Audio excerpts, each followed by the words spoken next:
బుచ్చిరెడ్డిపాలెం వడ్డిపాలెం గ్రామంలో కాగులు బుజ్జమ్మ ఇంటి స్థలాన్ని ఆక్రమణదారుల నుండి విడిపించాలని all India SC ST BC రాష్ట్ర అధ్యక్షుడు గంటా నరసింహారావు కోరారు. ఈ మేరకు ఆయన బాధితులతో కలిసి తహసీల్దార్ అంబటి వెంకటేశ్వర్లకి వినతి పత్రం సమర్పించారు. అనంతరం ఆయన మాట్లాడుతూ కాగుల బుజ్జమ్మకి 2008లో కాంగ్రెస్ ప్రభుత్వం ద్వారా వడ్డిపాలెంలో ఇంద్రమ్మ ఇల్లు శాంక్షన్ అయిందన్నారు. అయితే ఆమె బేస్ మఠం వరకు లేపి గోడలు కట్టిందని తెలిపారు. ఆమెకు పక్షవాతం రావడంతో ఇల్లు కట్టే విషయం కొంత జాప్యమైందన్నారు. దీన్ని అదునుగా చేసుకున్న కొందరు ఆక్రమణదారులు స్థలం ఖాళీగా ఉండడాన్ని గమనించి ఆక్రమించారని తెలిపారు.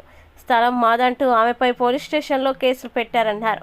ఈ విషయాన్ని తహసీల్దార్ అంబటి వెంకటేశ్వర్లు దృష్టికి తీసుకుని వెళ్ళగా ఆయన వారంలోగా దీనిపై పరిష్కారం చూపుతామని హామీ ఇవ్వడం సంతోషంగా ఉందన్నారు. దళితులకి న్యాయం చేసేలా తహసీల్దార్ కృషి చేయాలని వారు కోరారు.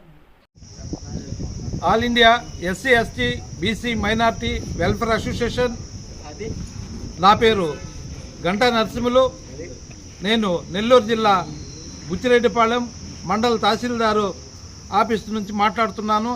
ఇక్కడ కాగులు బుజ్జమ్మ అనే అంకి 2008లో ఇళ్ల పట్టాలు ప్రభుత్వం వారు మంజూరు చేశారు. దాంట్లో లెంట్ల వరకు బుజ్జమ్మ గారు గోడలు లేపడం నిర్వహించారు. ఇందులో ఆక్రమణదారులు కొంతమంది జొరబడి ఆ మీద కంప్లైంట్ చేయడం కూడా జరిగింది. బుచ్చిరెడ్డిపాలెం పోలీస్ స్టేషన్కి మా అసోసియేషన్ తరఫున కొంతమంది వెళ్ళి మాట్లాడి ఈరోజు మన తహసీల్దార్ వారికి వినతి పత్రం ద్వారా బుజ్జమ్మ మేమంతా కలిసి జరిగిన అక్రమాల గురించి తెలియజేశాము. ఆయన స్పందించి త్వరలో ఆంకి ఇళ్ల స్థలము ఆ పట్ట అవన్నీ ఇంట్లోకి చేరుస్తామని చెప్పి హామీ ఇచ్చారు తహసీల్దార్ వారు.